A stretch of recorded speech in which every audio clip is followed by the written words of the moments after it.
Hello and welcome. We're going to get into another video. Today we're going to talk about the electric cup. I know there isn't that much to talk about in this cup, but I will just try my best to remind everyone of what they should do in this cup in order to win.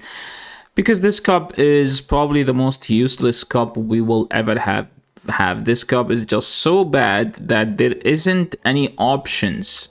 There is no option to use other than 3 Pokemons or 4 Pokemons. But there are some strategies that we need to pay attention to. If you take a look at the PvP ranking, it says that Galvantula is number 1 and you don't run any electric fast move in this cup. Be mindful, you don't run any electric move in this cup. Like, it's electric cup, but the good Pokemons are non-electric damage. As an example, number 1 is Galvantula with a Fury Cutter, no Volt Switch.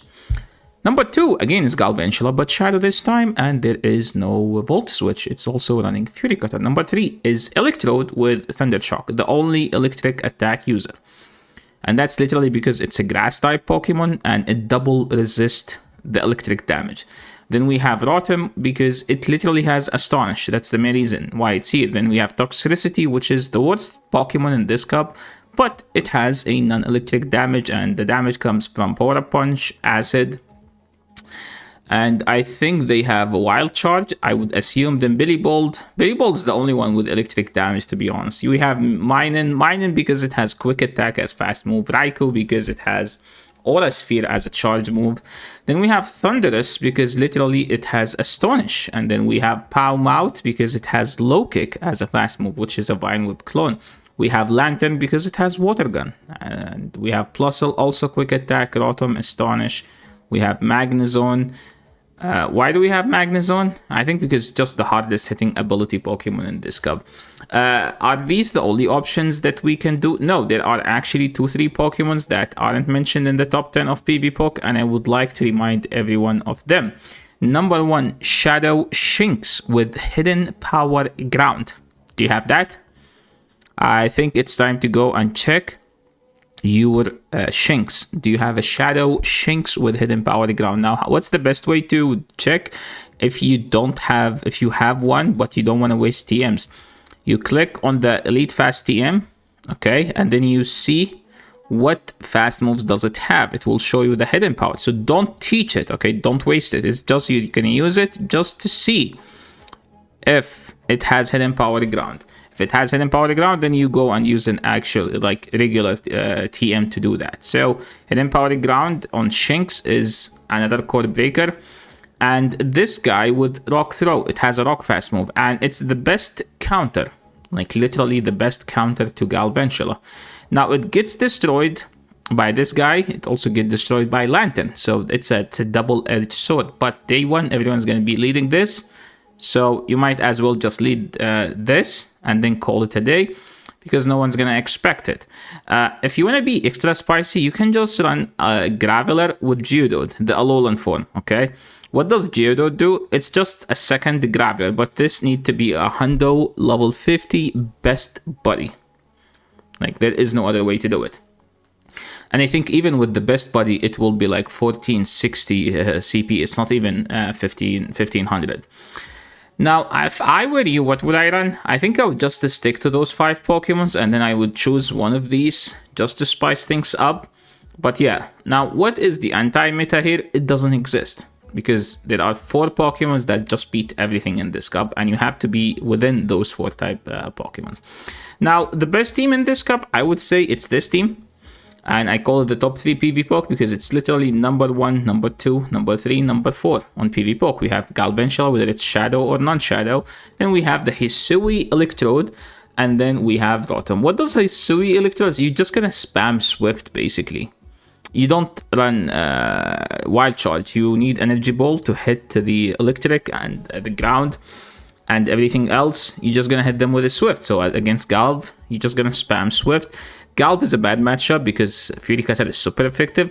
And then you have Rotom, literally just gonna spam Ominous Wind, Astonish, and then Ominous Wind. If you get boost, that's a decent spot to be in. Now, something to mention here is that Rotom, you only get it during Go Fest by taking a snapshot. And you only get 5. So if you've been playing since forever, you should have, I think, like 20 or 25 of them. If you're lucky, you will have one that's a Great League eligible. If you're extra lucky, you will have a good rank. I'm talking about rank 600, okay? That's actually a solid one. I myself don't have one. I have one, but it's like 15-3-2. That's the IV of mine. So yeah, if you're extra lucky, you might have a good one. Now, what if you don't want to do that?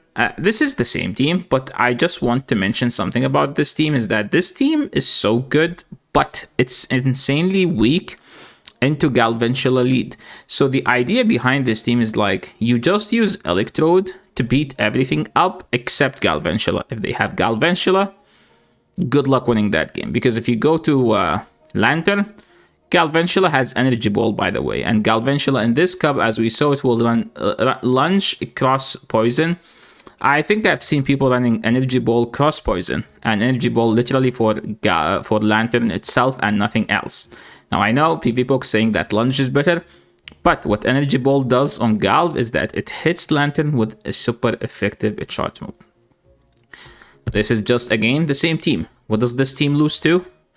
I don't think it loses to anything. I think it just, like, I'm just saying that be aware of this Pokemon on your Galv. This team, I'm just reminding everyone that Minun has a quick attack fast move. I tried it myself. It sucks. Because the only damage comes from quick attack. And the main thing about quick attack, it's resisted by rocks. So this is another Pokemon that get destroyed by Alolan Graveler. So we might need to consider Alolan Graveler. Again, this is a totally different team.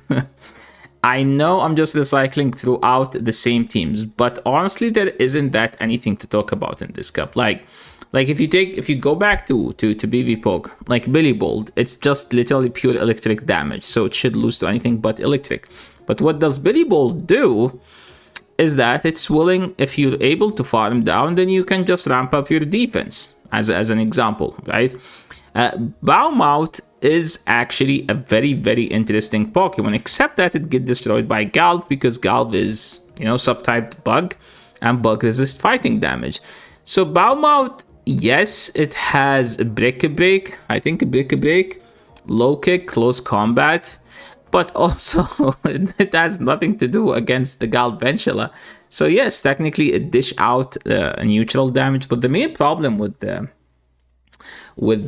it is that it's just so frail, it's so fragile that it dies to the fast move. So even though you're resisting so much damage, that doesn't mean anything, because you're still taking lots of damage back.